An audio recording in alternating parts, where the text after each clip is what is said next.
6वा दिवस कात्यायनीचा संगोपन आणि निगेचे गुण वृद्धिंगत करण्याचा, कुमारिकांना आशीर्वाद इच्छित वरप्राप्तीचा।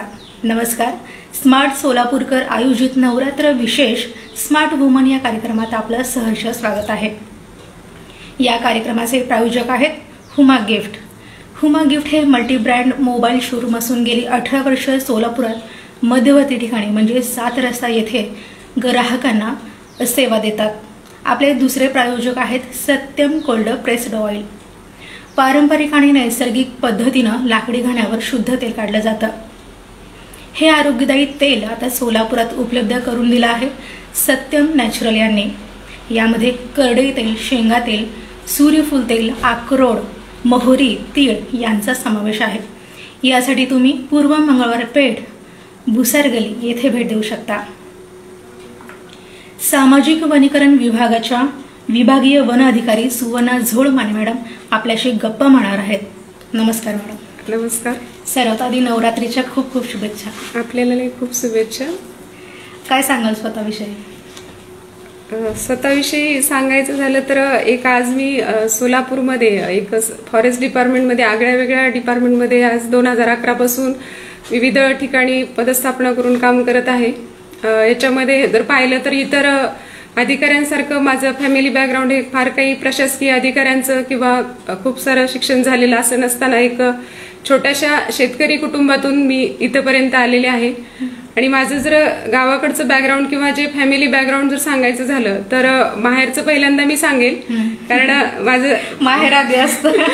येस, तर माहेरचं जे फॅमिली बॅकग्राऊंड आहे ती मी माझं मूळ गाव सोलापूर जिल्ह्यामधीलच करमाळा तालुक्यातील वाशिंबे गाव आहे, एक छोटंसं खेडं। त्या काळी 3 ते 4 हजार लोकसंख्या होती त्या गावची। आणि मी आज मला सांगायला अभिमान या ठिकाणी वाटतो की मी पहिलीच मुलगी त्या गावामधून, कदाचित त्या तालुक्यामधून वर्ग 1 ची क्लास 1 अधिकारी झाले। तर माझे आई वडील हे 7वी झालेलं शिक्षण आहे, परंतु चांगले उत्कृष्ट असे बागायतदार आहेत। बॅकवॉटरच्या कडेला गाव असल्यामुळं पाणी उपलब्ध आहे, त्यामुळे बागायतदार कुटुंबातून, शेतकरी कुटुंबातून मी या ठिकाणी पोहोचले।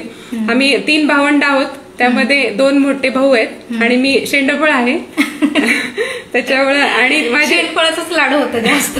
हा, बिलकुल सांगायचं तात्पर्य तर लाड तर झालाच झाला, पण आज मी नवरात्रीच्या आणि महिलांना जे काही आपण दुर्गा म्हणतो त्याच्यासाठी मी इथं प्रामुख्याने उल्लेख करू इच्छिते की माझ्या आई वडिलांनी जरी शिक्षण कमी असलं तरी मला 3रा मुलगा म्हणूनच वागणूक दिली। हा, कधीच मुलगी म्हणून त्यांनी वागणूक दिली नाही। कुठल्याही गोष्टी घरात आणताना 3 वस्तू आणल्या जायच्या, की मुलीला कधीच त्यांनी दुय्यम वागणूक दिली नाही। म्हणजे तुम्ही मुलगी आहात म्हणून असं नाही? कधीच नाही। कदाचित मुलांपेक्षा जास्त माझा लाड झाला असं झालं। आणि माझ्या वडिलांना तर माझं नाव लक्ष्मी ठेवलेलं, कारण त्यांना फार इच्छा होती की 2 मुलांनंतर मुलगी कशाला, परंतु त्यांना हवी होती की मुलगी पाहिजे, मला लक्ष्मी पाहिजे, म्हणून माझा जन्म झाला। आणि त्यांनी जे काही मला वागणूक दिली मुलांप्रमाणे, त्यांचं मी म्हणेल की शिक्षण जरी 7वी असलं तरी परंतु त्याचे विचार खूप प्रगल्भ होते आणि त्याच्यामुळे आज मी इथपर्यंत पोहोचू शकले। आणि भावांचं शिक्षण 12वी पर्यंतच झालं दोघांचं। त्यांना शिकवण्याची इच्छा होती, परंतु काही कारणास्तव किंवा ते शिकू शकले नाहीत, परंतु त्यांना नेहमी वाटत राहिलं, भावांना पण आणि आई वडिलांना पण, की ही शिकत आहे तर आपण हिला शेवटपर्यंत शिकवायचं। हा, की पहिल्या म्हणजे आणि गावामध्ये आमच्या फक्त 7वी पर्यंत जिल्हा परिषदची शाळा होती। मी तसं पर्टिक्युलरली वाशिंबे गावामध्ये शिकले 1ली ते 7वी। आणि त्यानंतर 1 वर्ष अगोदर तिथं पुढचे 3 क्लास म्हणजे 10वी पर्यंत हायस्कूल निघाले, की ते नॉन ग्रँटेबल होतं। त्या ठिकाणी एक 4 ते 5 शिक्षक होते आम्हाला शिकवण्यासाठी, आणि सेम जे काही जिल्हा परिषद मध्ये होतं त्या पद्धतीचंच वातावरण त्या ठिकाणी होते, की फार मोठे इन्फ्रास्ट्रक्चर किंवा आम्हाला बसायला बेंचेसही नव्हत्या, कारण नवीनच हायस्कूल झाल्यामुळे आम्ही त्या हायस्कूलमध्ये मग मी 10वी पर्यंत शिक्षण पूर्ण केलं। मग शालेय जीवनातच ठरवलं होतात का या क्षेत्राकडे एमपीएससी द्यायची वगैरे? नाही, बिलकुल नाही। मला म्हणजे शालेय जीवनात म्हणता येईल किंवा गावामध्ये किंवा फॅमिलीमध्ये म्हणजे एमपीएससी बद्दल तसं बिलकुल वातावरण नव्हतं, किंवा नातेवाईकामध्येही मी झाल्यानंतर बरेच परत क्लास 2, क्लास 1 अधिकारी झाले, परंतु मी होण्यापूर्वी फार असं कोणी नव्हतं ऍडमिनिस्ट्रेशनमध्ये। 10वी नंतर मी माझं शिक्षण 11वी 12वीचं जे आहे ते इंदापूरला जे कॉलेज आहे आपलं नारायणदास त्या ठिकाणी पूर्ण केलं, आणि मी हॉस्टेललाच राहत होते त्यावेळेस। त्यानंतरचं जे बीएससी ऍग्री जे आहे ते मी पुणे कॉलेजला, ऍग्रिकल्चर कॉलेज शिवाजीनगर मधून पूर्ण केलं, त्याही मी वसतिगृहातच राहत होते त्यावेळेसही। आणि आठवडी तर फार आहेत की कॉलेजचं लाईफ आणि पर्टिक्युलरली ग्रामीण मधून आलेलाच ग्रुप आमचा ऍग्रिकल्चरला होता. आता तशी परिस्थिती राहिली नाही की शहरातली मुलंही बीएससी ऍग्री एमएससी ऍग्रीला जात आहेत, परंतु त्यावेळेस मेडिकल किंवा इंजिनिअरिंगकडे जे जाऊ शकत नव्हते ते लोक ऍग्रिकल्चरला जायचे. म्हणजे जरी मेरिटमध्ये असलं तरी पालकांची बेबी त्यांची फीस भरण्याची त्यांची कुवत नव्हती. हे मुलांना बीएससी ऍग्रीला त्यावेळेस आणि एंट्रन्सही नव्हती. 12वीच्या मार्क्स वरती तुम्हाला ऍडमिशन मिळत होतं.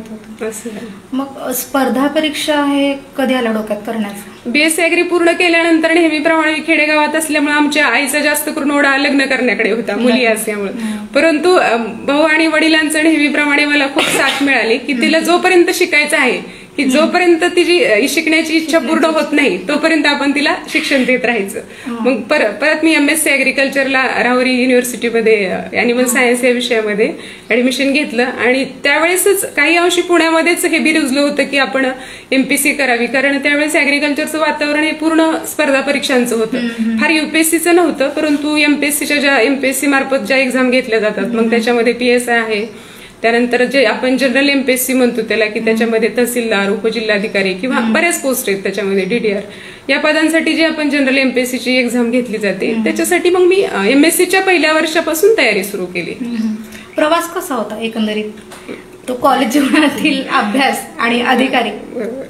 तर ऍक्च्युली कॉलेजचा अभ्यास बीएससी पर्यंत मी स्पर्धा परीक्षांची बिलकुल काही एक सिंगल पुस्तकी ओपन केलेलं होतं की आज स्पर्धा करायची. आता कसं आपण 12वी नंतरच मुलांना आणि खूप साऱ्या एंट्रन्स आल्या, त्यावेळेस आम्हाला एंट्रन्स नव्हती, फक्त 12वी नंतर मेडिकलसाठी एंट्रन्स एक सीईटी घेतली जायची. तर ती दिली होती, पण त्याच्यामध्ये जास्त मार्क्स नसल्यामुळे मी माझं जे काही ग्रुप आहे तो चांगला होता. एक 88% मला 12वी सायन्सला मार्क असल्यामुळे मी मग ऍग्रीला गेले. मग ऍग्री नंतर जेव्हा आपण एमएससीला गेलो तेव्हापासून मी स्पर्धा परीक्षांचा अभ्यास सुरू केला. सायमल्टेनियसली मी एमएससी कम्प्लीट केलं आणि मोस्टली एमएससीचे जे 2 वर्ष आहेत की पर्टिक्युलर जे आमचं राहुरीचं वातावरण आहे त्याचं प्रामुख्याने सगळं जे श्रेय जातं ते आमची एक त्या ठिकाणी संघटना आहे कृषी मित्र एकता मंच. मग त्यामध्ये जे आमचे सिनियर्स मोठ्या मोठ्या पदावर आहेत आणि ते येऊन आम्हाला तिथं मार्गदर्शन करतात आणि त्या पर्टिक्युलरली संघटनेच्या वरिष्ठांनी काढलेल्या असतील किंवा जे स्पर्धा परीक्षेची तयारी करत आहेत अशा विद्यार्थ्यांनी काढलेल्या नोट्स आहेत त्याच्या जोरावरती आम्ही तिथे अभ्यास केला. म्हणजे जे काही स्टडी मटेरियल होतं ते ओन क्रिएटिव्ह मटेरियल होतं, म्हणजे इकडचं तिकडचं किंवा बुक्स तर खूप सारे होते, परंतु स्वतःचं जे मटेरियल त्या विद्यापीठानं तयार केलेलं होतं त्याचा पुरेपूर फायदा आम्हाला मिळाला. आणि महत्वाचं म्हणजे कुठल्याही क्लासला आम्हाला कुठेही पैसे किंवा आर्थिक हे म्हणजे झळ बसली नाही किंवा कुठले पर्टिक्युलर क्लास न लावता फक्त कृषी मित्र एकता मंच या संघटनेकडून आम्हाला ही एनर्जी म्हणता येईल की स्पर्धा परीक्षांची त्या राहुरीच्या वातावरणामध्ये गेल्यानंतरच मग आम्ही फार जोमाने कॉम्पिटिशन मध्ये. कसं चालायचं अभ्यासाचं शेड्यूल किती वेळा चालायचं एकंदरीत? शेड्यूल जो पाहिलं तर तसं आमचा ग्रुप जो मुलींचा होता तो आम्ही सकाळी 7ला सुरू व्हायचो, 7 ते लायब्ररीमध्ये जात होतो आम्ही. लायब्ररी नंतर ब्रेकफास्टला तिथेच बाहेर कॅन्टीन होतं, 9 वाजता ब्रेकफास्ट बाहेर यायचं, एक 15-20 मिनिटं ब्रेक घेतल्यानंतर पुन्हा अभ्यास सुरू व्हायचा आणि काही क्लासेस पण अटेंड करावं लागायचे. कारण आमच्या वेळेस आता जे आपली शिक्षण पद्धती बघतो की तुम्हाला अटेंडन्स कंपल्शन नाहीये, इन्क्लुडिंग 10वी असेल 12वी असेल की मुलं अकॅडमी जॉईन करतात आणि क्लास अटेंड नाही केले पण त्यावेळेस आम्हाला 80% अटेंडन्स असेल तरच एक्झाम देत होतं, एमएससीची एक्झाम देता येत होती. तर आम्ही उरलेल्या वेळात 9 नंतर 1-2-3 क्लास अटेंड करून येणार, परत लायब्ररीत जाणार. असं म्हणजे तो संध्याकाळी 9 पर्यंत आमचं शेड्यूल होतं. दुपारी 2ला मेस ठरल्याप्रमाणे चालायचं की नाही? बिलकुल त्याच्यामध्ये बिलकुल म्हणजे खंडित केलं नाही, कंटिन्युअस. आणि ग्रुपच तसे होते. आणि राहुरीचं जर वातावरण पाहिलं तर त्यावेळेस स्मार्टफोन नव्हते. त्या ठिकाणी राहुरी शहर जे आहे तालुका ते 5 ते 6 किलोमीटरवर आहे, त्यामुळे बाकीचं अवांतरमध्ये वेळ जाण्याचा प्रश्नच येत नव्हता. तुम्हाला करमणुकीची साधनच काही नव्हती, फक्त पुस्तक, स्पर्धा परीक्षा आणि तो ग्रुप डिस्कशनचा. आणि आम्ही संध्याकाळी डिस्कशन करायचो की आता एकट्याला अभ्यास करून कंटाळा आला असेल तर आपण 3-4 मैत्रिणी एकत्र बसून मग टॉपिक डिस्कस करायचो. घरची आठवण यायची का नाही? घरची आठवण म्हणाल तर सुरुवातीला मला 11वी-12वीला पर्टिक्युलरली खूप त्रास झाला, कारण 10वी पर्यंत मी गावीच होते, आई वडिलांना कधी सोडलेलं नव्हतं. तर 11वीला मला 2 ते 3 महिने सेटल होण्यामध्ये गेले. त्यावेळेस फार काही अभ्यासाकडे मन लागत नव्हतं, प्लस ग्रामीणकडून आल्यामुळे माझं इंग्लिश पण फार चांगलं नव्हतं आणि मी सायन्सला घेतलं होतं. 11वीला सायन्सला ऍडमिशन घेतल्यामुळे थोडंसं तो टफ जात होतं, पण नंतर एकदम बिलकुल रुळले मी. आणि सांगायचं की 10वी पेक्षा मला 12वीला मार्क जास्त आहेत. म्हणजे असं होत नाही, परंतु 10वीला मला फार नव्हते, पण 12वीला मला मार्क्स खूप चांगले पडले. जेव्हा स्पर्धा परीक्षा पास झाला काय आनंद होता तो? आनंद स्पर्धाचं जर पाहिलं तर ह्या पदावर येण्यापूर्वी मी 2 PSIच्या प्री मेन्स पर्यंत दिल्या होत्या, परंतु मेन्स मध्ये मला काही यश आलं नाही. त्यानंतर MPSCची एक्झाम आली होती, त्याच्यामध्ये बरेच पोस्ट होत्या, तहसीलदार, उपजिल्हाधिकारी. त्याच्यामध्ये सुद्धा मी पूर्वपरीक्षा, मेन्स आणि इंटरव्ह्यू पर्यंत होते. आणि इंटरव्ह्यू मधून मी पाठीमागे आले. त्यावेळेस माझ्या बऱ्याच मैत्रिणी डेप्युटी कलेक्टर झाल्या, तहसीलदार झाल्या, DYSP झाल्या. त्यावेळेस थोडंसं म्हणण्यापेक्षा बरंच मी डिप्रेशन मध्ये गेले होते, परंतु कालावधी फार नव्हता. कारण आम्हाला ग्रॅज्युएट झाल्यापासून कंटिन्युअस पोस्ट भरण्याचं म्हणजे रिक्त पदांच्या जाहिराती येत होत्या MPSC मार्फत. त्यामुळं ही जी प्रोसेस आहे ती कंटिन्युअसली देत होते. मग त्याच्यातून नैराश्यात गेले असतानाच फॉरेस्ट जी महाराष्ट्र वनसेवा म्हणून आहे, ही आमचं मी भाग्य समजते की मागील 23 वर्षामध्ये डायरेक्ट भरती घेतली नव्हती फॉरेस्टवाल्यांनी. आणि त्याच्यामध्ये ही 23 वर्ष, मला वाटतं 89 नंतर 2007ला ही ऍड आली. त्याच्यामध्ये सहाय्यक वन संरक्षक एक पद ऐकून होतो, क्लास 1 आहे म्हणून मी फक्त अर्ज फॉर्म भरला याचा. आणि आमच्या वेळेस पूर्वपरीक्षा नव्हती, कारण फार काही डिफाईन झाली नव्हती ह्यावेळेस की एक्झाम कशी घ्यावी. नंतर मग पूर्व, मेन्स, इंटरव्ह्यू अशी ह्याची सिस्टम झाली. पण ज्यावेळेस मी दिली 2007 मध्ये, त्यावेळेस फक्त डायरेक्ट मेन्स होती. आणि माझं बॅकग्राऊंड हे सगळं पूर्वी 2 वर्षापासून मी MPSCचा अभ्यास करत होते, त्यामुळं बाकी फक्त मला फॉरेस्टची हा सब्जेक्ट ऍड करावा लागला. बाकी मी ऍग्रिकल्चर, मराठी, इंग्लिश आणि GK ही सगळी माझी पूर्वतयारी होती. त्याच्यानंतर ही एक्झाम दिली मी आणि पहिल्याच प्रयत्नामध्ये फॉरेस्टमध्ये मी सिलेक्ट झाले. नैराश्यात गेलं? हा, म्हणजे नैराश्यात जाऊनही मला खूप म्हणजे फायदाच झाला की कुठल्याही म्हणजे आधीच्या अभ्यासाचा फायदा झाला. बिलकुल बिलकुल. कारण कुठल्याही स्पर्धा परीक्षेला आपण जेव्हा सुरुवात करतो की ती पर्टिक्युलर एका पदासाठी नसते, त्याच्यामध्ये तुम्हाला आम्ही बँकिंगच्या पण एक्झाम देत होतो. मग त्याच्यामुळे आपण एका जरी स्पर्धा परीक्षांची तयारीला सुरुवात केली तरी भरपूर आपल्याला त्यातून वेगवेगळ्या पदांच्या परीक्षा आपण देऊ शकतो. आता जे स्पर्धा परीक्षा करतात मुलं, अर्ध काय म्हणतात मोबाईलकडे लक्ष आणि अर्ध अभ्यासात, फक्त अभ्यासाचा दिखावा करतात, त्यासाठी काय सांगाल? नाही, आता मोबाईलचे ऍडव्हान्टेज पण आहेत, डिसएडव्हान्टेज पण आहेत. मी आत्ताच म्हटलं की आम्ही जेव्हा स्कूल कॉलेजेसला होतो तेव्हा MSCला आम्ही मोबाईल घेतला, तो पण बटनांचा मोबाईल होता. जे स्मार्टफोन आणि अँड्रॉइड फोन आलेत त्याचा फायदा भरपूर आहे, परंतु तुम्ही काय म्हणतो आपण त्याला, इन्फॉर्मेशनसाठी मोबाईल वापरतोय, पण नॉलेज नाही मिळणार तुम्हाला त्याच्यातून. एक पुस्तकातून जे तुम्हाला नॉलेज मिळेल ना, ते कदापि तुम्हाला मोबाईल मधून मिळणार नाही. तर तुम्ही पुस्तक वाचन जे पूर्वीच्या मुलांमध्ये वेळ होतं ते कंटिन्यू राहायला पाहिजे. मग ते स्पर्धा परीक्षा असो, आपलं रेग्युलर अकॅडमिकचं असो, तर ते ऑनलाईन वरती काही अंशी आपण गेलं पाहिजे, पण 100% मोबाईल किंवा ऑनलाईन वरती अवलंबून राहता कामा नये. पुस्तकांना आपण चिटकून राहिलंच पाहिजे, पुस्तकं वाचलीच पाहिजे, आपल्याकडे पुस्तकांचा संग्रह असलाच पाहिजे. मी पाहिलं की बरीच मुलं आता हार्ड कॉपीज नाहीये मुलांकडे, का आपण त्याला विचारलं तर म्हणतो आहे ना मोबाईल मध्ये, पण अरे तू त्या पेज वरती ते प्रत्येक वेळेस डाउनलोड करणं त्यातच वेळ जातो. बिलकुल. आणि त्याच्यातून तुम्हाला नॉलेज नाही मिळणार, इन्फॉर्मेशन मिळेल. ह्या दोन्हीत फार मोठा डिफरन्स आहे नॉलेज आणि इन्फॉर्मेशन मध्ये. जेव्हा परीक्षा पास झाला काय होता घराचा आनंद वगैरे? घरी तर डेफिनेटली आनंदच होता. आणि माझ्या घरच्यांचं उद्दिष्ट हे नेहमी मोठंच होतं की त्यांनी मला सांगितलं होतं की प्रायव्हेट तू जॉब करायचंच नाही, BMSC होऊन आपल्याला म्हणजे दुसऱ्या कंपनीत वगैरे जॉब करायचंच नाही, काय हरकत नाही, तुझी पोस्ट ग्रॅज्युएट कम्प्लीट झालं, तुला जोपर्यंत स्पर्धा परीक्षा करायच्या तोपर्यंत करू, नंतर आपण आहेच. परंतु त्यामुळे क्लास 1 झाल्यानंतर आणि महत्वाचं म्हणजे त्या दिवशी मी पुढच्या परीक्षेसाठी जे काही लेडीजला रिझर्वेशन लागतं ते डोसी काढणं, हे नॉन क्रिमिलेअर काढण्यासाठी तहसील कार्यालय करमाळामध्येच होते. पण तिथं मला माझा रिझल्ट समजला की सिलेक्शन झाले. त्यानंतर मी ती प्रक्रिया तिथं स्टॉप केली आणि पुढे कुठल्यानंतर मी परीक्षा दिल्या नाहीत, की जिथं माझं सिलेक्शन झालं तिथं थांबले. आणि तुम्हाला याच पदावर काम करायचं? हो. आणि कामाने महत्वाचं मला क्रेज ह्याची होती की ही क्लास 1 ची पोस्ट आहे, वर्ग 1 ची पोस्ट सोडून मी परत दुसऱ्याच्या मागे पळण्यात, वेळ वाया घालवण्यात मतलब नाही. आणि ट्रेनिंग होतं, याला 2 वर्षाचं ट्रेनिंग आहे. एक आपल्या भारतामध्ये 2 ट्रेनिंग इन्स्टिट्यूट आहेत, एक कोईमतूरला आहे आणि एक डेहराडूनला आहे. तर मी 2009 ते 11 या कालावधीमध्ये कोईमतूर येथे आम्हाला ट्रेनिंगसाठी पाठवलं होतं. आणि ट्रेनिंग खूप इंटरेस्टिंग आहे, हार्डही म्हणता येईल. कसं फॉरेस्टला थोडं फिजिकली सक्षम असणं अपेक्षित आहे, कारण तुम्हाला जंगलात कोम्बिंग ऑपरेशन आहे, ऑल इंडिया टूर्स होते आम्हाला 6 महिन्यासाठी, आणि अकॅडमिक पण होतं, प्लस फिजिकलसाठी मग PT होते, गेम्स होते. अशा अनेक ऍक्टिव्हिटी आहेत. 2 वर्ष ट्रेनिंग म्हणजे काय असतं या पदावर? ट्रेनिंग हे फॉरेस्टचे वेगवेगळे सब्जेक्ट आहेत. त्याच्यामध्ये अकॅडमिक मध्ये पूर्ण आपल्याला जसे आपण कॉलेजमध्ये लेक्चर्स वगैरे होतात त्या पद्धतीचे लेक्चर्स आहेत. फॉरेस्ट युटिलायझेशन एक सब्जेक्ट आहे, नंतर फॉरेस्टचे लॉज विविध प्रकारचे, फॉरेस्ट मेन्शुरेशन, असे अनेक विषय आहेत त्या ठिकाणी. इंजिनिअरिंग आहे, फॉरेस्ट इंजिनिअरिंग. तर त्याचं तुम्हाला प्रत्येक 6 महिन्याला आणि सेमिस्टर वाईज एक्झाम पण आहे. असं 2 वर्षाचा कालावधी आहे. त्याच्यात प्रत्येक सेमिस्टरला एक परत टूर असते.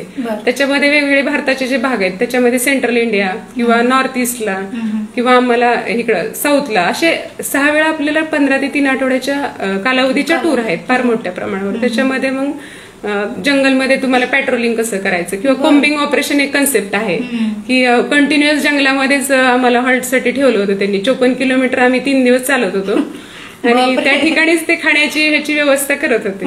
जे आपण सत्यमंगलमचं फॉरेस्ट म्हणतो त्या ठिकाणी आमची कोम्बिंग ऑपरेशनची त्यांनी व्यवस्था केली होती. पण त्यांचे कमांडोज वगैरे असतात आपल्याला, पण इंटरेस्टिंग आहे as compare to other service. आतापर्यंत कुठे कुठे भूषवलात कामगिरी? पहिल्यांदा माझं वर्धा येथे होते मी 1 वर्ष. त्यानंतर सोलापूरमध्ये 3 वर्ष मी प्रादेशिकला होते. त्यानंतर लातूरला सहाय्यक वन संरक्षक मधून आम्हाला हे आताच मी म्हटले की 23 वर्षानंतर भरती असल्यामुळे आम्हाला प्रमोशन फास्ट मिळालं. त्यानंतर विभागीय वन अधिकारी म्हणून 2016तच मला प्रमोशन मिळालं.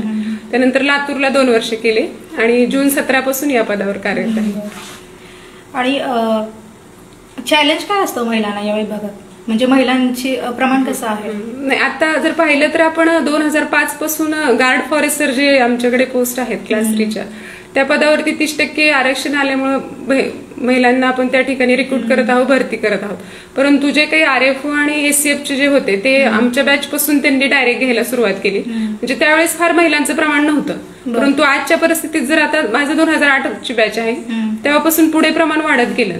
तर ह्याच्यात वरिष्ठ RFO अँड अबाव पोस्टसाठी चॅलेंजिंग फार नाही. परंतु जे गार्ड फॉरेस्टर ज्या महिला आहेत की आपण उदाहरण दिलं तर पोलीस डिपार्टमेंटला एखाद्या गुन्ह्यामध्ये की ते ग्रुपनी जाऊ शकतात की कॉन्स्टेबल असतात, त्याचे वरिष्ठ असतात किंवा एक त्यांची टीम फॉर्म असते.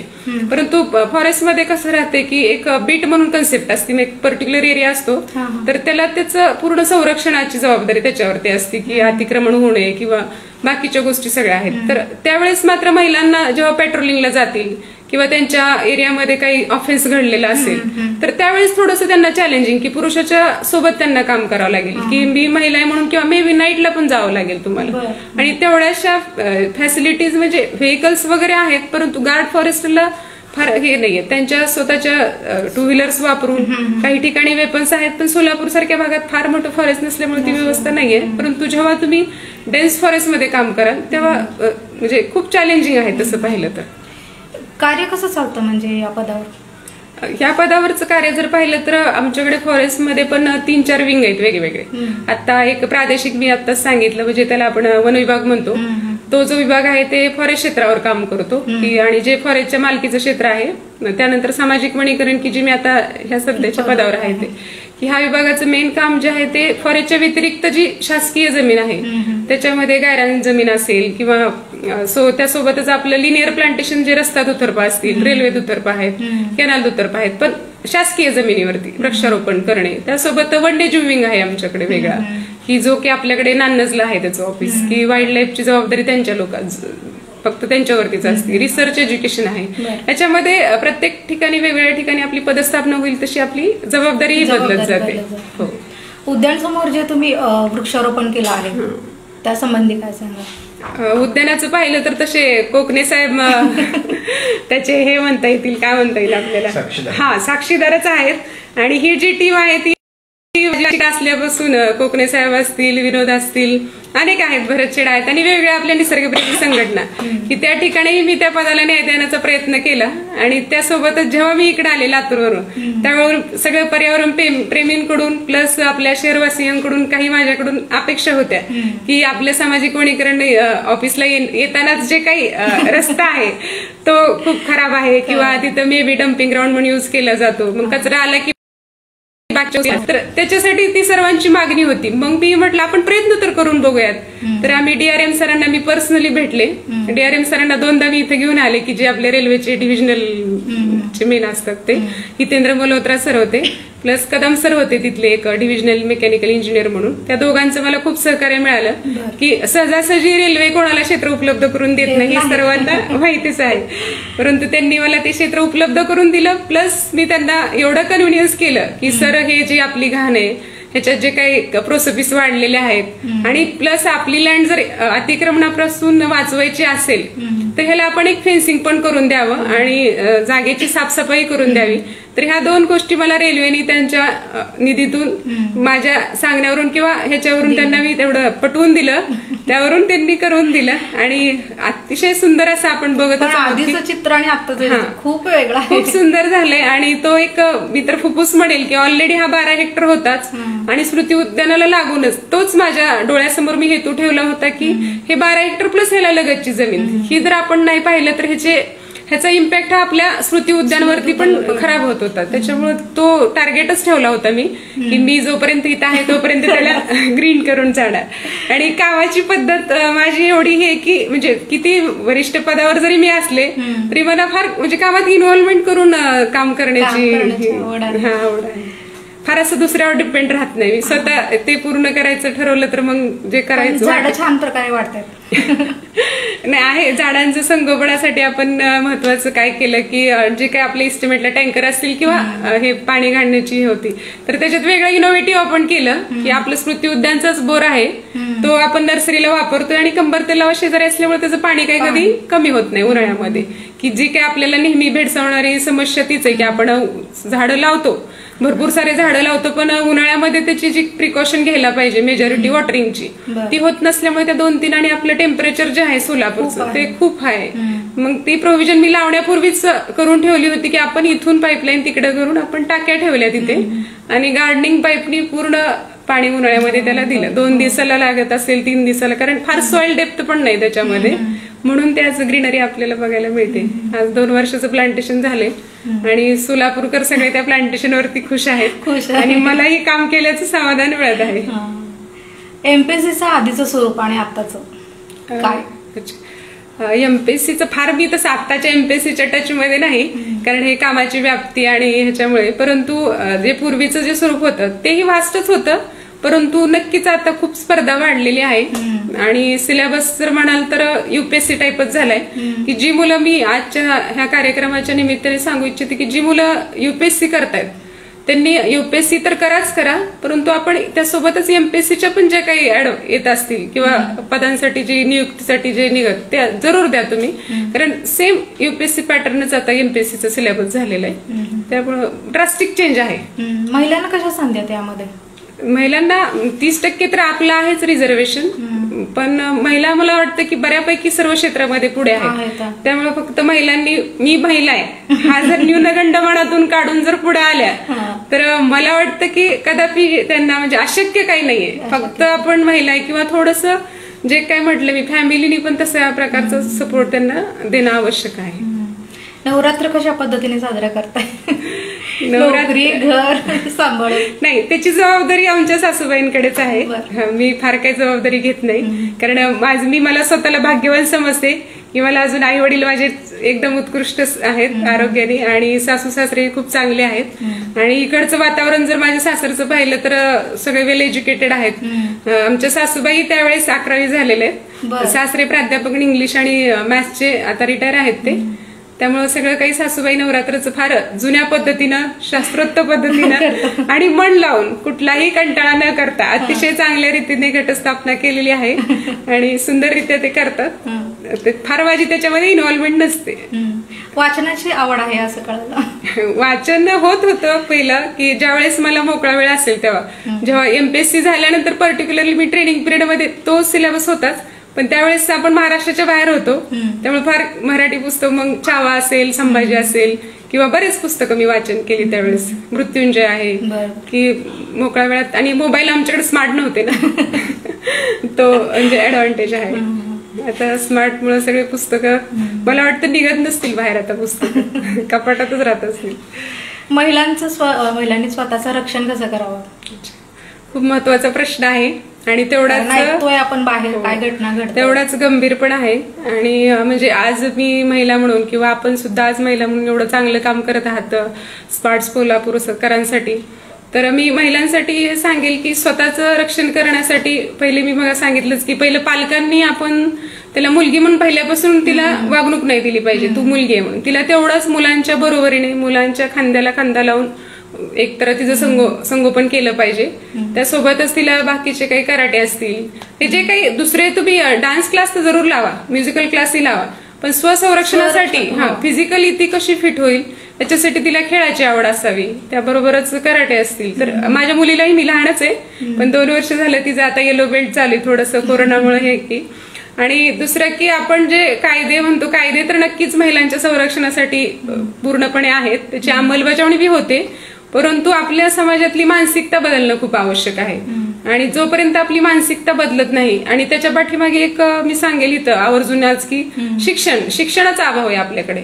तर जिथं म्हणजे खूप सारी आपली लोकसंख्या आहे परंतु तेवढी एज्युकेटेड नाही, त्यामुळे शिक्षणाचा अभाव कमी असल्यामुळं ह्या घटना होत राहत आहेत की त्यांना आपल्याला मानसिकता त्यांची आपण बदलायचा प्रयत्न करत आहोत परंतु तेवढी त्यांची वैचारिक क्षमता नाहीये. अशा ठिकाणी त्या घटना होत आहेत.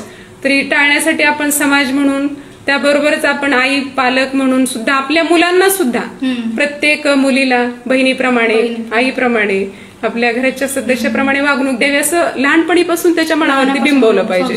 तरच आपण ह्या घटना कमी करू शकू, अन्यथा दिवसेंदिवस याचं प्रमाण वाढत चाललंय. स्पर्धा परीक्षा देणाऱ्या युवकांना काय सांगाल शेवटी? स्पर्धा परीक्षा जसं वाटतं ना, एक नक्कीच संधी आहे. आणि प्रत्येक संधीत, किंवा मी युपीएससी करते म्हणजे मी IAS होईल किंवा मी फॉरेस्ट ऑफिसर होईल, हे तुम्ही स्वप्न जरूर बाळगा. परंतु ह्याच्यामध्ये कसं राहते, आता आपण बघतो की खूप स्पर्धेचं युग आहे. आज 4 पोस्ट असतील भरण्याच्या तर खूप सारे अर्ज येतात. तर त्याच्यामध्ये परत आपल्याला जर चुकून जर लागलं तर आपलं लक फॅक्टर म्हणून आपण हार्डवर्कर तर बिलकुल आहेच, हार्डवर्कला तुम्हाला पर्याय नाही, हार्डवर्क केलंच पाहिजे. प्लस सहनशक्ती, जी आज मी पाहते की आमच्या वेळेस आम्ही 3-3, 4-4 अटेम्प्ट देत होतो एक्झामचे, की PSI फेल झालं तर पुढची जी काय ऍडव्हर्टाईज येईल ती, किंवा MPSC येईल, तिथंच निराश न होता पुढे जाणं, की प्रयत्न थांबवले नाही पाहिजे. त्याच्यात जर आपल्याला स्पर्धा परीक्षेमध्ये यश नाही आलं तर आपल्याकडे आपण पर्याय तयार ठेवला पाहिजे. कारण आर्थिकदृष्ट्या सक्षम होणं ही काळाची गरज आहे, आपण नाही म्हटलं तरी. त्याच्यासाठी म्हणजे जरूर करा, परंतु मिळालं नाही म्हणून नैराश्यात न जाता पर्याय उपलब्ध ठेवा, त्यानुसार आपण पुढे हे करू शकतो. बी प्लॅन ठेवलं पाहिजे. हे नसेल तर बी प्लॅन रेडी पाहिजे आपलं. झटपट प्रश्न विचारणार आहे मी, त्याचे झटपट उत्तर. काही प्रश्न इथे कॉमेंट मध्ये आले ते आधी घेऊया आपण. चालेल. अमेकेत सरांचा एक प्रश्न आहे, सोलापूरच्या भविष्यातील वनीकरणाबद्दल किंवा आराखड्याबद्दलची काही माहिती द्या असं म्हणतात. बरोबर. मी सरांना या ठिकाणी सांगू शकेल की सर, फॉरेस्ट विभाग जो आहे तो फॉरेस्टचं जे क्षेत्र आहे त्यावरती काम करतच आहे, पण नॉन फॉरेस्ट जो एरिया आहे आपण सोलापूरचा पर्टिक्युलरली मी तर फार प्रयत्न करून आपलं युनिव्हर्सिटी क्षेत्र असेल, महानगरपालिका एरियातील क्षेत्र असतील, त्यासोबतच आपलं रेल्वेचं क्षेत्र, जे काही सोलापूरमधले पॅचेस आज आडगळ म्हणून आहेत ते आपण नक्कीच ग्रीन करण्याचा प्रयत्न करू. फक्त आपल्याला संबंधित विभागाने त्याची नाहरकत दिली पाहिजे. आणि आता थोड्याशा फंड प्रॉब्लेम आहेत, परंतु नक्कीच जे पडलेले आपले जे युजलेस लँड जी पडलेली आहे आणि ती एन्क्रोचमेंटसाठी सेन्सिटिव्ह आहे, त्याच्यावरती आपण प्लांटेशन करण्याचा नक्कीच प्रयत्न करू. आणि स्मार्ट सोलापूरकरांना फक्त डिजिटलमध्ये स्मार्ट न होता आपल्या पर्यावरणामध्ये सुद्धा स्मार्ट व्हावं ही माझी इच्छा आहे एक फॉरेस्ट ऑफिसर म्हणून. आणि सर्व लोकांनी फॉरेस्ट किंवा आपलं जे काही पर्यावरण आहे त्या संवर्धनामध्ये सहभाग नोंदवण्याची आज खरंच काळाची गरज आहे. मी आजच्या या नवरात्राच्या निमित्ताने प्रामुख्याने उल्लेख करू इच्छिते. राजेंद्र डांगे सर म्हणतात की सोलापूर शहराच्या सौंदर्यात भर घालणारं हे स्मृतिवन आहे आणि तुमच्या माध्यमातून हे डेव्हलपमेंट खूप छान झालं असं एक प्रतिक्रिया तिथे नोंदवली. धन्यवाद सर.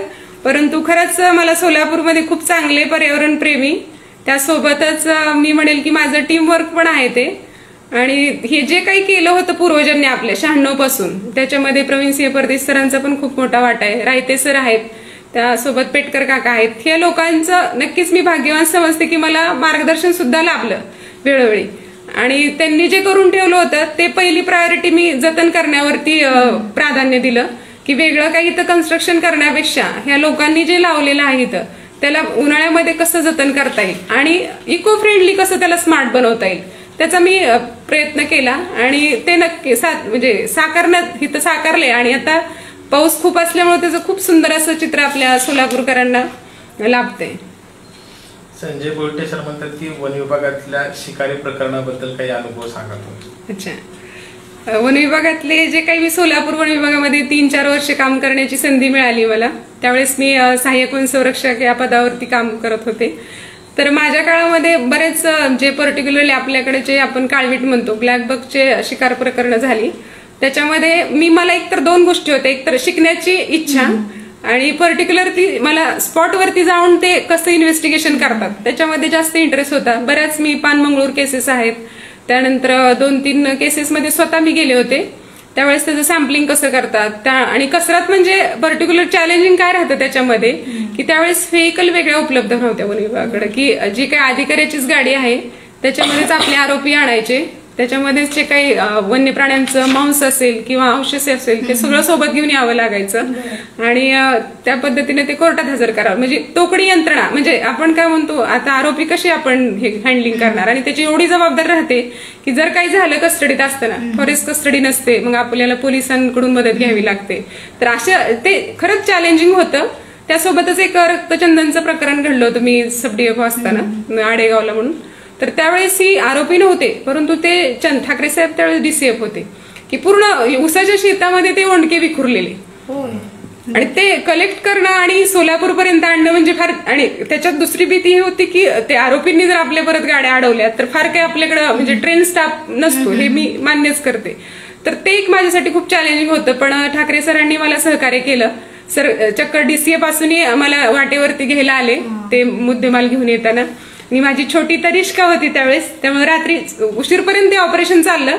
परंतु ठाकरे सरांच्या ज्या मॅडम आहेत त्या मॅडमनी माझ्या छोटीला खूप चांगल्या पद्धतीने सांभाळानी एवढा आधार दिला की तुम्ही म्हटल्या मॅडम बिंदासपणे तुमचं काम करा, मी तनिष्काला सांभाळते. म्हणजे असे अनेक चॅलेंज आहेत की त्यावेळेस आपल्याला वेगळ्या पद्धतीने ऍक्टिव्ह व्हावं लागतं आणि वेळेचं बंधन नाही फॉरेस्टमध्ये. महेश सरांचा एक प्रश्न आहे, 33 कोटी 13 कोटी आणि NTPCच्या अनुषंगाने जे काम आपण केलंय त्याविषयीची माहिती द्यावी. अच्छा, महेश सर, आपण NTPCचं जे काम केले ना ते खरंच म्हणजे मी स्वतः कौतुक करत नाही, परंतु मला एक आता ह्या आपलं 33 कोटीचं खूप कामाचा व्याप होता. एक मी आता बऱ्याच आपलं ग्रुपला की आपण खरंच तिथं वनभोजन ठेवूयात, की एक प्राथमिक म्हणून जवळच आपले सोलापूर युनिव्हर्सिटीचं आहे 10 हेक्टर. तर असं आपण 3 लाख वृक्ष जे लावले मी आल्यापासून 16-17 पासून आणि हे जे काही शासनाच्या प्रोग्राममध्ये. आणि त्याच्या व्यतिरिक्त हे फक्त NTPCचेच 3 लाख आहेत. त्याच्या व्यतिरिक्त आपण 15 लाख जे काही लावले 33 कोटी 13 कोटी आणि 4 कोटीमध्ये अतिशय उत्कृष्ट प्लांटेशन आहेत. काही तालुके तर मी म्हणेल की पूर्ण रोड साईड आणि गायरान खरंच ग्रीन झाले आणि तिथं वाईल्ड लाईफ हॅबिटेट तयार झाली महत्वाचं. आणि त्याचं मला मनोमन समाधान आहे. फक्त मला सगळ्यांना दाखवायचं ते, तर तेवढं फक्त एक वेळेची आपण कोरोना संपल्यानंतर नक्कीच एक प्राथमिक स्वरूपात तरी व्हिजिट ठेवूयात सगळ्यांची.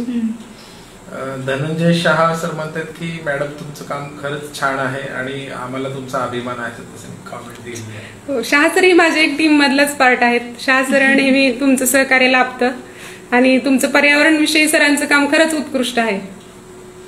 प्रवीण बिरगे सरांची एक कॉमेंट आहे, गुड वर्क मॅडम.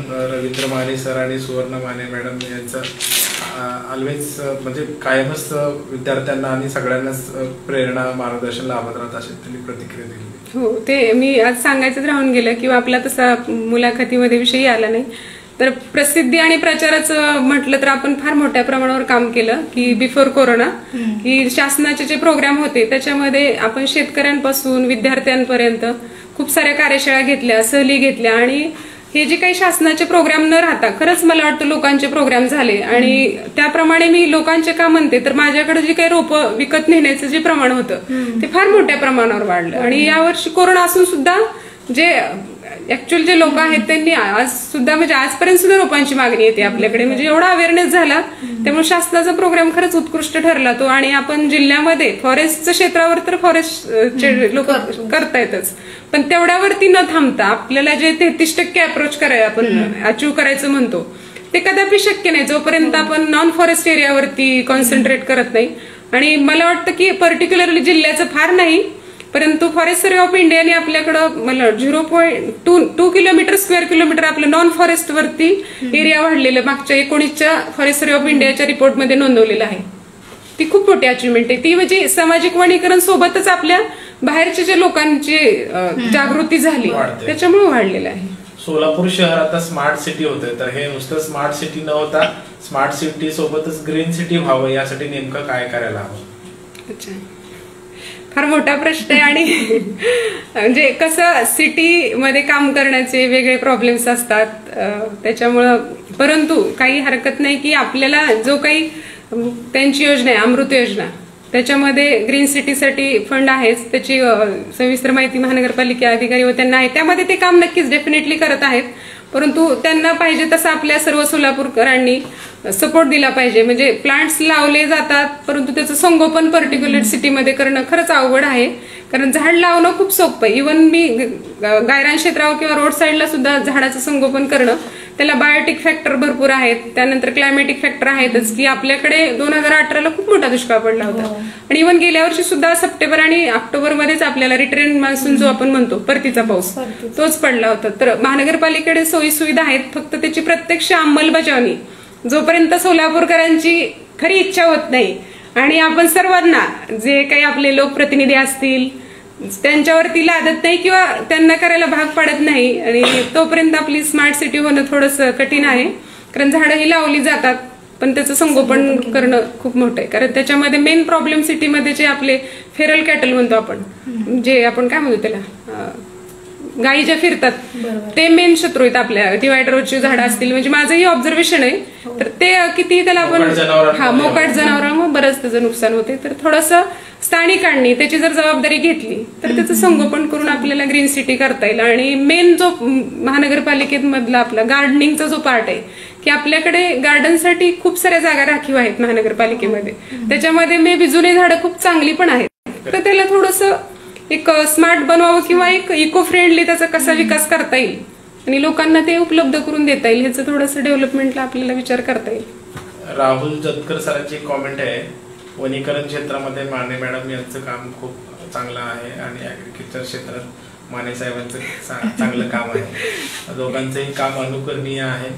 अजून वनीकरणाबाबत कोणते उपक्रम राबवू शकता असं विचारलं होतं, काय काय करता येईल आणखी?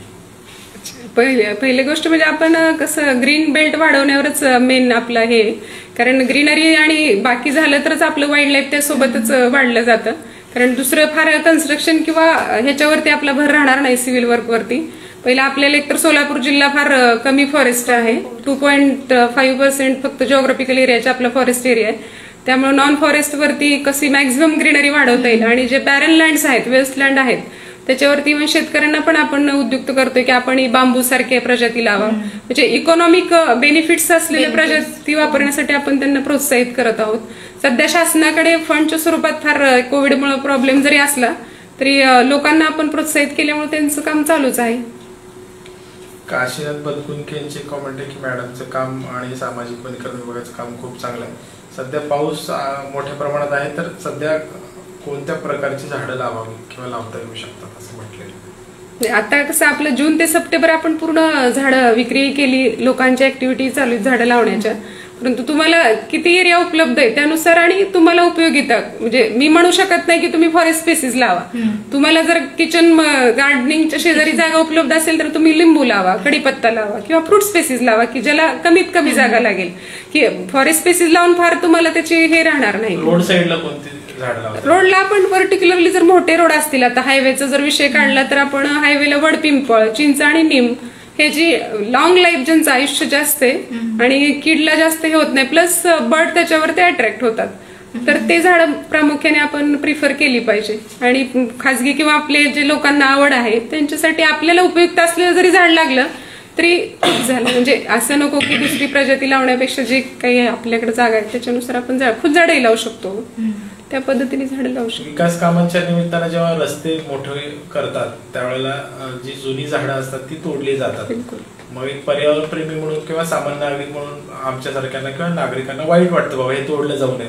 तर एक वन अधिकारी म्हणून तुम्ही त्याच्याकडे त्या घटनेकडे कसं पाहता? म्हणजे एवढी मोठी झाडं वाढलेली असताना तोडली जातात, शासन म्हणून काही याच्यावर कोणी विचार करत असतं का? विचार तर मी सामाजिक वनीकरणला DFO झाल्यापासून याच्यावरती फार विचार करत आहे आणि प्रयत्नही करत आहे की जे काही आपल्याकडे मी जे काही आता नॅशनल हायवेशी संपर्क केला की त्याच्यामध्ये कसं राहते, फेलिंग परमिशनच्या वेळेस फॉरेस्टची आपण परमिशन घेतो, ज्या फॉरेस्ट स्पेसीज आहेत शेड्यूल मधल्या, ज्या अदर दॅन ज्या आहेत त्या महसूलचे अधिकारी देतात, तहसीलदार असतील किंवा ते. आणि त्याच्यामध्ये क्लॉज आहे, आपण ती झाडं लावली पाहिजे, त्याच्या दुप्पट लावली पाहिजे, त्या क्लॉजच्या ते बंधन घालूनच आपण परमिशन देत असतो त्यांना. परंतु होतंय काय की ज्याच्याकडे रोडचं काम दिलं जातं त्याच कॉन्ट्रॅक्टमध्ये झाडं लावण्याची तरतूद आहे. म्हणजे जी काही मी आज 2 वर्षात 3 वर्षात माहिती काढली आणि माझा अप्रोच हाच होता की तो रोड साईड आपल्याकडे कधी नव्हे ते ह्या 1-2 वर्षामध्ये खूप मोठे कामं झालेत, खूप मोठ्या प्रमाणावर जुनी झाडं तुटली की आपल्या मे बी ते 200 वर्षापर्यंत सुद्धा काही झाडांचं लाईफ होतं आणि त्या प्रजाती नक्कीच खूप व्हॅल्युएबल होते. चिंच होतं, वड होते, पिंपळ होते आणि त्या प्रजाती परत लावल्या जात नाही. हे माझ्या प्रामुख्याने निदर्शनास आले. आपलं सोलापूर पुणे रोडचं जरी उदाहरण घेतलं तरी आपण परत थोड्याशा एकतर हे आपण त्याला काय म्हणतो स्पॅथोडिया लावण्यात आलेला आहे, वड पिंपळ खूप कमी आहे आणि त्याचं जर काम आपल्याकडे दिलं किंवा एखाद्या NGO कडेही द्यावं की जी पर्यावरणामध्ये आवड आहे, ज्याला झाडं लावण्याची आवड आहे, संगोपन करू शकतात, तर तो निधी जर हायवेने त्यांच्याकडे दिला की जो आपण रोड करतो त्या कॉन्ट्रॅक्टरला न देता, तर नक्कीच ते रोड परत आपण हिरवे करण्यासाठी नक्कीच मदत होईल. ऍक्च्युली आहे त्याची प्रोव्हिजन, पण अंमलबजावणी त्याची तरतूद कॉन्ट्रॅक्टकडे असल्यामुळं तो मे बी मला वाटतं की टेक्निकल माणसाकडे काम जात नाही. तुमच्या पदावरनं त्याच्यासाठी काही होऊ शकतं का? पत्रव्यवहार असेल किंवा मोठ्या मीटिंगमध्ये काही ते सेंट्रल आणि त्याच्याकडे आम्ही वरिष्ठांनाही सांगितलंय की सेक्रेटरी सरावून लेटर लिहावं. आणि सध्या आपण समजा 1000 झाडं लावली वर्षभरात समजा, तर दुसरीकडे रस्त्यांच्या कामाच्या निमित्तानं 1,500 झाडं तुटली गेली असंही होत असेल. हो, बिलकुल बिलकुल. परंतु ते काम जे आहे ना ते विकासात्मक कामाला आपण थांबवू शकत नाही. आता हे रोड मला वाटतं परत 50 वर्ष किंवा 20 वर्षांनी होऊ शकतात, कारण खूप मोठ्या प्रमाणावर वाईडनिंग आहे. तर हे जे काम आपलं आता इन प्रोग्रेस आहे त्याचं काम जर SFD सोशल फॉरेस्ट्रीला जरी दिलं किंवा एखाद्या NGOला दिलं तरी चांगल्या रीतीने उत्कृष्ट पद्धतीने आपण करून देता येईल. ह्याच्यात आपण दुसरा पर्याय आपल्या समोर सध्या हाच आहे की त्याची जबाबदारी टेक्निकल डिपार्टमेंटने घ्यावी, फक्त कृषी विभाग सुद्धा चालेल त्याच्यामध्ये. प्रवीण बिरगे सरांचा आणखी कॉमेंट आहे की सोलापुरात आयुर्वेदिक वनस्पतींचे धन्वंतरी उद्यान करायला हवे. राहुरी आणि सांगलीमध्ये असे उद्यान आहे, सुचवलंय त्यांनी. हो हो, सरांचं काही सरांचे आम्ही तसे हेच आहे म्हणता येईल, काय म्हणतो पेशंट सर आणि मी गाववाले आहेत. सर म्हणजे माने साहेबांचे आणि बिरगे सर वैरागचेच असल्यामुळं खूप आमचे जवळून संबंध असतात. बिरगे सरांनी मला खूप पूर्वी 1-1.5 वर्षापूर्वी सुचवलं होतं मॅडम की आपण गुगुळ लावा, असे जे काही दुर्मिळ आणि फ्रिक्वेंटली आयुर्वेदामध्ये वापरलं जातं. तर धन्वंतरी नाही परंतु बऱ्याच प्रजाती मी लावण्याचा प्रयत्न केलाय. बेडा आहे, हिरडा नाही सॉरी आपला हे वावळा आहे, गुगुळ आहे, अशा काही प्रजाती तरी त्यातल्या नक्कीच आम्ही लावल्यात. तर रिठा आहे, फक्त स्वतंत्र करता आलं नाही मला, तरी प्रयत्न करते मी. स्मृती उद्यानमध्ये एक पॅच मला जर तसा औषधी वनस्पतीचा डेव्हलप करता आला. तुम्ही आहे तोपर्यंत बरंच काही अजून होऊ शकेल असं वाटतं. नाही, आता थोडंसं कोरोनामुळे रिस्ट्रिक्शन आले आणि शासनाने 33%च निधी देण्याचं मान्य केलंय. तरी निधीचा फार काही मोठं मला धन्वंतरी किंवा ह्याच्यासाठी निधी लागणार नाही. मी प्रातिनिधिक स्वरूपात तरी या ठिकाणी नक्कीच करेल. एक 10 तरी दुर्मिळ प्रजाती की ज्या औषधामध्ये वापरल्या जातात. मॅडम आणखी एक विषय खरं तर तो तुमच्याशी तसा थेट संबंधित नाहीये, पण स्मृतिवनामध्ये अवकाश निरीक्षण ग्रहाची स्थापना केली होती आणि तुम्ही आल्यानंतर ते पुन्हा एकदा सुरू व्हावं यासाठी विशेष प्रयत्न केले आम्ही पाहिलेले. विविध माध्यमांनी विविध पत्रकारांनी त्याबाबत बातम्या सुद्धा केल्या. तुमचा प्रयत्न आहे, पण प्रत्यक्षात सद्यस्थिती काय आहे हे जाणून घ्यायला आवडेल. नाही, नक्कीच की मी जेव्हा ह्या पदावरती चार्ज घेतला त्यावेळेस बरेच अवकाश प्रेमी असतील, ऍस्ट्रॉनॉमी मधले तज्ज्ञ मंडळी असतील, ते मला येऊन भेटले आणि त्या पद्धतीने आपण त्याचं जे काही पर्टिक्युलरली दुरुस्त किंवा नादुरुस्त म्हणता येणार नाही, परंतु त्याचा वापर होत नसल्यामुळं ते हे मशीन आहे शेवटी, सर्व्हिसिंग वगैरे ह्या गोष्टी होत्या, काही त्याला पार्ट नव्हते. तर आपण परिपूर्ण आणि चालू स्थितीमध्ये एक 6 महिन्यापूर्वी किंवा जास्त दिवस झाले त्याला आपण करून दिलेलं आहे गंभीर सरांच्या ह्याच्यामध्ये गायडन्सनुसार आणि ते चालूही झालं होतं. फक्त आपण काय केलं होतं की परत पूर्वीचे दिवस यायला नको की आपण आता काही जो खर्च केला कॉन्टिजन्सी मधून की त्याला परत वेगळ्यानं तरतूद नाहीये. तर मी माझ्या इंटरेस्ट खातर कॉन्टिजन्सी मधून किंवा आकस्मिक निधीतून खर्च करून दुरुस्त केलं. परंतु सोबतच आपण ऍस्ट्रॉनॉमिकल सोसायटी सोलापूर म्हणून स्थापनही केली. त्याचे अध्यक्ष आपले गंभीर सर आहेत आणि बरेच मेंबर्स आहेत आणि मेंबर सेक्रेटरी DFOला ठेवले परंतु परत कोरोना आला आणि ते प्रोग्राम आपण घेण्याचं शेड्यूलही बनवलं होतं. इव्हन चार्जेस पण लावण्याचं आपण फायनल केलेलं आहे. पावती पुस्तकही रेडी आहे आपलं, फक्त ऍस्ट्रॉनॉमिकल सोसायटीवरती जाईल त्यांनी आणि एकदम रितसर धर्मदाय आयुक्ताकडे त्याचं रजिस्ट्रेशन करून ती सोसायटी स्थापन केलेली आहे. आणि नक्कीच ते भविष्यात चालू राहील, कारण आता मी गंभीर सरांशी पण बोलून घेते. फक्त थोडा आता पाऊसच एवढा लांबलाय प्लस कोरोना, त्यामुळे आपल्याला तेवढ्या मोठ्या प्रमाणावर प्रोग्राम घेता येत नाही. पण सद्यस्थितीत ते डेफिनेटली चालू आहे, कुठलेही त्याला हे नाही म्हणजे नादुरुस्त म्हणता येणार नाही. प्रियंका पिंगळे मॅडमचे जस्ट कॉमेंट आहे, कामाप्रती तळमळ प्रत्येक शब्दातून दिसून येत आहे, प्रतिबिंबित होत आहे. खूप शुभेच्छा आणि सार्थ अभिमान वाटतोय असं म्हटलेलं. ती माझी BSc ऍग्रीची बॅचमेट आहे, प्लस तिचे वडील आमच्याकडे असोसिएट प्रोफेसरही होते, त्यामुळं ती जुनीच मैत्रीण आहे माझी पुणा कॉलेजची BSc ऍग्रीची. धन्यवाद प्रियंका. बऱ्याच जणांनी चांगल्या प्रतिक्रिया दिलेत. विशाखा माळी मॅडम आहेत, खूप मस्त म्हटलेलं आहे. किशोर पोळ आहेत, एक्सलंट मॅडम म्हटले. म्हणजे बाकी तशाच चांगल्या ग्रुप मेंबर्स आहेत, सगळे फॉरेस्ट ऑफिसर आहेत. आणि एकूणच तुमचं काम खरं तर आम्ही स्वतः पत्रकार म्हणून पाहत असतो आणि पब्लिक म्हणून आता काही कॉमेंट आले त्याच्यावर. धर्मवीर हा, हे सगळे फॉरेस्ट ऑफिसर आहेत, ते DFO सातारा आहे. व्हेरी गुड, बरेच चांगले प्रतिक्रिया आले. आणखीन काय करायचं डोक्यात आहे? म्हणजे आता तुमचं मला वाटतं कालावधी 1 वर्षभर राहिला असेल असं वाटतं, म्हणजे सोलापूरला. तर काय करायचं राहिलंय, काय करू शकाल आणखी? काय करायचं राहिलं त्यातला एक आपला विषय झाला की मला जी तळमळ वाटते की जे काही आपल्याकडे फार मोठ्या प्रमाणावर हायवे होत आहेत, त्यांनी जर ते आपल्याला सोशल फॉरेस्ट्रीला जर काम दिलं तर नक्कीच मी उत्कृष्ट करून दाखवेल आणि माझी टीम नक्कीच सक्षम आहे त्याच्यासाठी. आणि त्याच्या व्यतिरिक्त मला करायचं तर फारच असते प्रत्येकाला, पण ज्या पदावर जाईल मी त्या ठिकाणी कुठलंही काम असेल, मग ते वाईल्ड लाईफ असेल, अतिक्रमण रिमूव्हल असेल, तेही कामं मी फॉरेस्ट डिव्हिजनला केली. त्यासोबतच प्लांटेशन असेल किंवा नर्सरीज असतील, त्याच्यामध्ये 100% मी स्वतःला देऊन करण्याचा माझा प्रयत्न राहील. आणि एक अनुभवाने सांगते की खरंच माणसाने जर 100% दिलं तर तेवढ्याच प्रमाणात आपल्याला रिझल्ट मिळतात. कारण सोलापूरचं उदाहरण आहे जिवंत की खरंच खूप अल्प पर्जन्य असताना मला एवढे सुंदर सुंदर प्लांटेशन करता आले. त्याचं एवढंच आहे की त्याच्यामध्ये आपण प्रॉपर प्लॅनिंग आणि वेळेवरती सर्व गोष्टी केल्यामुळेच हे मिळाले. आणि म्हणूनच आपले एवढे पॉझिटिव्ह हे त्याच्यामध्ये अभिप्राय येत आहेत. त्याच्या मागे बरं माझे एकटीच नाही, माझे खूप सारी टीम आहे, पूर्ण RFOs आहेत, गार्ड फॉरेस्टर आहेत, पण मी एनीहाऊ त्यांना करायला भाग पाडते. ते महत्वाचं. आणखी एक प्रश्न मॅडम की जेव्हा NTPC सोलापुरात सुरू झालं तेव्हापासून असं म्हटलं जाते की NTPC मुळे सोलापूरचं काय वातावरण तापमान वाढलेलं आहे.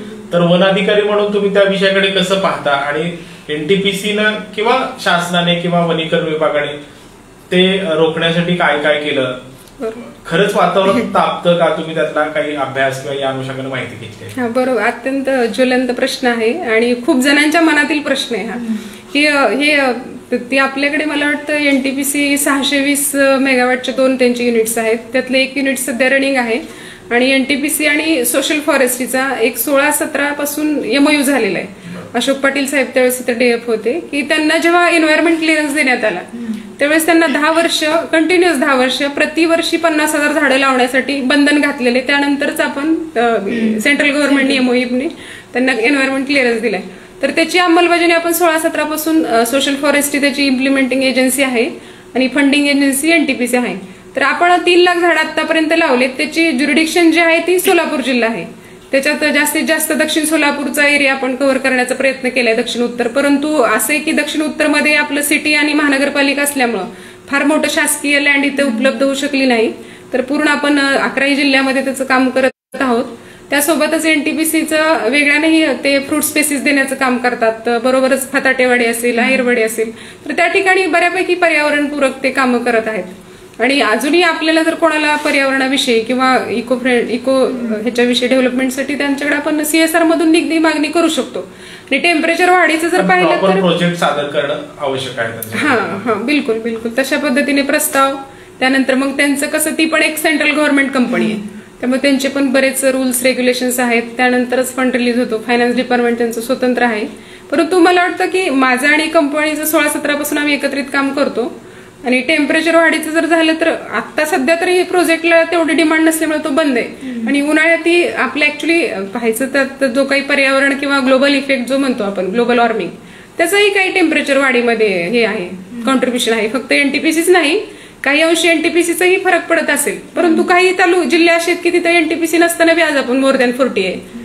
परंतु ते एनटीपीसी सेंट्रल गव्हर्नमेंट कंपनी असल्यामुळे बऱ्यापैकी पर्यावरणामध्ये कॉन्ट्रीब्युट करते, असं माझं मत आहे. जनरली माणूस किती हुशार असला किंवा त्याचा किती अभ्यास असला तरी प्रत्येक वेळेला प्रशासकीय यंत्रणांवर त्याचा दोष दिला जातो. म्हणजे समजा पर्यावरणात प्रदूषण वाढते तर थेट आरोप प्रशासकीय यंत्रणेवर, म्हणजे गाड्या वाढल्या, हे आलं ते आलं. पण स्वतः म्हणून काही माणूस चुका करत असतो छोट्या छोट्या. तर एक अधिकारी म्हणून तुमचं काय निरीक्षण आहे, माणूस कुठं चुकत असतो प्रदूषण करताना, आणि तुम्ही स्वतः वन अधिकारी म्हणून पर्यावरणाच्या संवर्धनासाठी काय काय करत असता? आता मी म्हटलं की पर्यावरण हा विषय फक्त फॉरेस्ट ऑफिसरनी किंवा झाडं लावणे हा फक्त त्याच्यापुरता विषय राहून चालणार नाही. कारण आपल्याला फार मोठं चॅलेंज आहे सध्या की त्याच्यामध्ये समाजातील प्रत्येक घटकाचा समावेश असणं तितकंच गरजेचं आहे. तरच आपण हे 33% असेल किंवा जे पर्यावरणाचा बॅलन्स करायचा आहे तुम्हाला ते अचीव करू शकू. अन्यथा फक्त ऍडमिनिस्ट्रेशनला ते त्यांचं काम करत राहतात. प्रत्येक वेळेसच कुठं काही एखादा दुसरा व्यक्ती सापेक्षता येऊ शकते त्याच्यामध्ये, त्याच्या चुका होती असतील, परंतु एकावरून आपण सगळ्यांना ब्लेम करणं चुकीचं आहे. तर ब्लेम करत वेळ घालवण्यापेक्षा आपण पर्यावरणाचं काहीतरी देणं लागतो. काय टिप्स द्याल नागरिकांना पर्यावरणाच्या संवर्धनासाठी, काय काय करता येऊ शकतं? तर बिलकुल की प्रत्येकाने पर्यावरणामध्ये 2 गोष्टी आहेत. एक तर पर्यावरणाला कमीत कमी हानी कशी पोहोचेल ह्याची काळजी घेतली पाहिजे. हा एवढा मोठा विषय आहे की याच्यामध्ये मग प्लास्टिक पासून की आपण पर्यावरणामध्ये प्लास्टिक किंवा घन जे काही कचरा आहे तो सोडला नाही पाहिजे. त्यानंतर वृक्षारोपण आहे किंवा वृक्ष लावण्यासोबतच जुने झाडं जे आहेत त्याचं संगोपन करणं आहे. मग ते आपल्या शेतीपासून ते पूर्ण ह्याच्यामध्ये आहे की मिनिमम आपण तेवढं तरी कॉन्ट्रीब्युट केलं पाहिजे की पर्यावरण हानी कमीत कमी पोहोचेल. पर्यावरणाचं संवर्धनामध्ये आपलं काही ना काही आपण देऊ शकलो पाहिजे. प्रत्येक वेळेस दुसऱ्याकडे बोट करून वाट दाखवण्यापेक्षा आपलंही त्यात कॉन्ट्रीब्युट करावं. अन्यथा मग हे फक्त ऍडमिनिस्ट्रेशनला कंट्रोल होणारा इतर डिपार्टमेंट सारखा विषय राहिलेला नाहीये.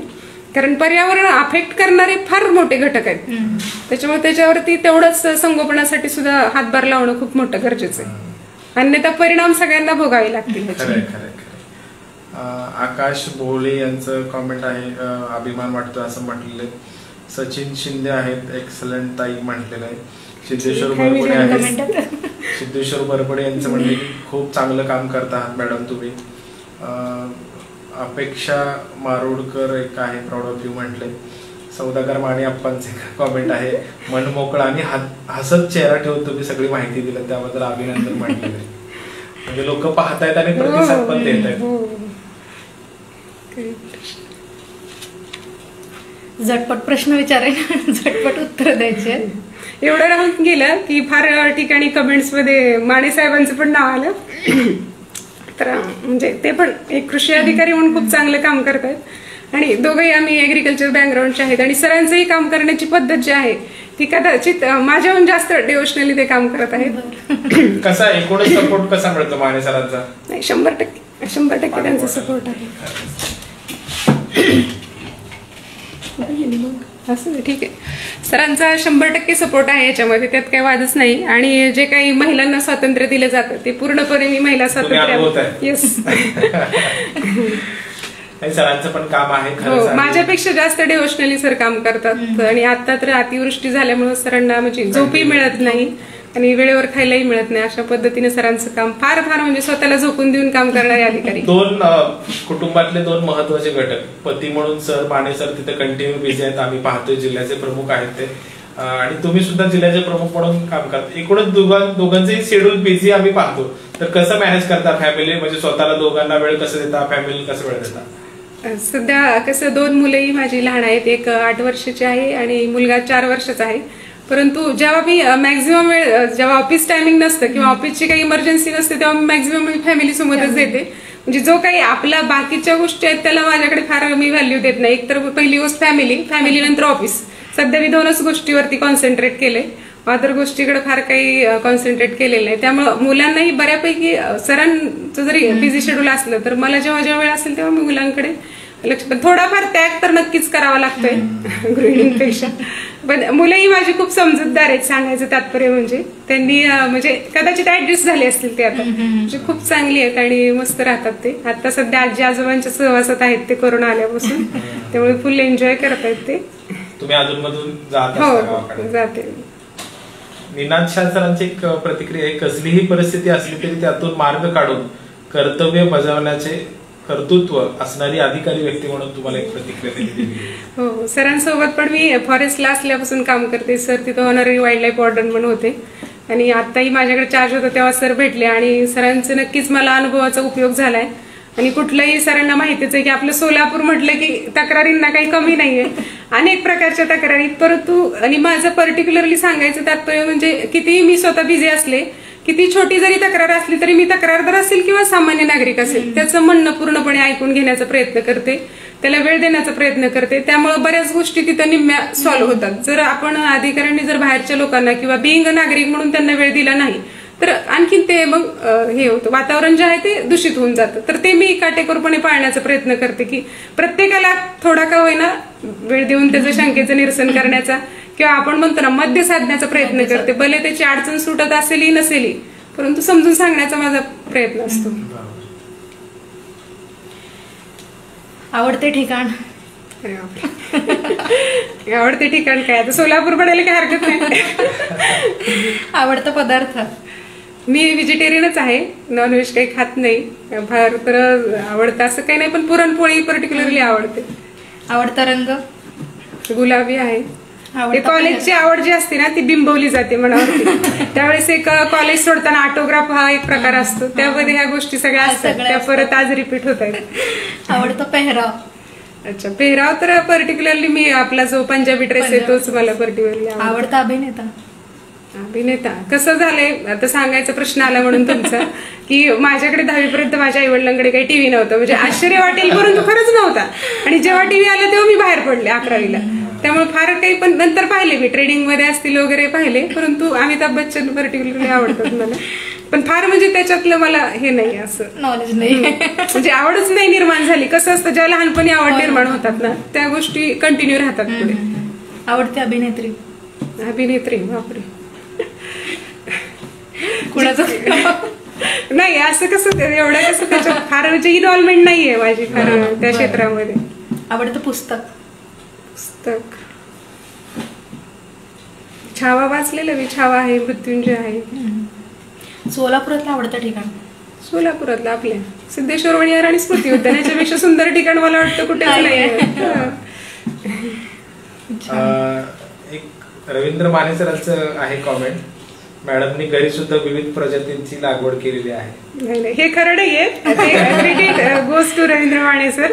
कारण माझ्यापेक्षा मी म्हटले ना सरांना भरपूर आवड आहे आणि ते कलेक्शनसाठी सर नेहमी उत्साही आणि काय असतं आग्रही असतात. पुण्याला गेले तरी तिकडून वेगळ्या प्रजाती म्हणजे ऑर्नामेंटल फ्रूट स्पेसिस, त्या वेलवर्गीय म्हणजे ऑल टाईपचे प्लांट्स सरांनी वैराग या ठिकाणी लावलेले आहेत. माझ्यापेक्षा जास्त सरांना आवड आहे, ते क्रेडिट उगीच मी घेऊ शकत नाही सरांचं.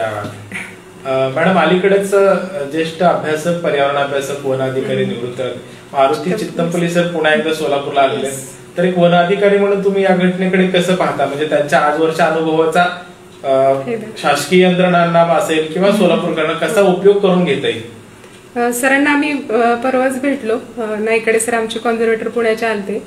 सरांकडे आजही सर 91 रनिंग आहे, पण त्यांची जरा मेमरी म्हणू आपण किंवा त्यांचे जे अनुभव मी 1 तास होतो खूप चांगले, म्हणजे आणि पुस्तकं पण आपण इको लायब्ररीमध्ये सरांचे. आणि महत्वाचं म्हणजे मी अगोदर वाचले होते, मला जेव्हा मुलाखतीला मी बिग सोलापूर म्हणून त्यांची पुस्तकांची नावं विचारली जायची त्यावेळेस मी काही थोडेफार वाचले होते, रानवाटा किंवा रातवा. तर मी परत त्यांचे पुस्तक एकदा वाचायला कलेक्शन केले आणि वाचायला सुरू केले. आणि सरांचा खूप गाडा आणि जो प्रॅक्टिकल जो अनुभव आहे ना तो नक्कीच आपण फक्त एवढंच लिमिट आहे सरांकडे की आता सरांचं फिजिकल आणि एज खूप जास्त आहे. सरांना थोडंसं फिजिकली दुसऱ्याचा आधार लागतो. तर आपल्याला जेवढं त्यांना थोडं कोरोना काळ शांत झाल्यानंतर त्यांना जो काही त्यांच्या अनुभवाचा आपल्याला फायदा घेतील आणि तेवढा आपण नक्कीच घेऊ. आणि सरांना आम्ही त्या दिवशीच जे काही आपलं 4th पक्षी संमेलन मेतन फाउंडेशन आणि ते इथं सोलापूरमध्ये करत आहोत. आणि सर अगोदरही जेव्हा सुरुवातीला आले तेव्हाही इथं पक्षी संमेलनाचे अध्यक्ष बसवले होते आणि योगायोगाने परत ही सोलापूरलाच आले आणि त्याचे अध्यक्षस्थानी देण्याचं आपलं चालू आहे.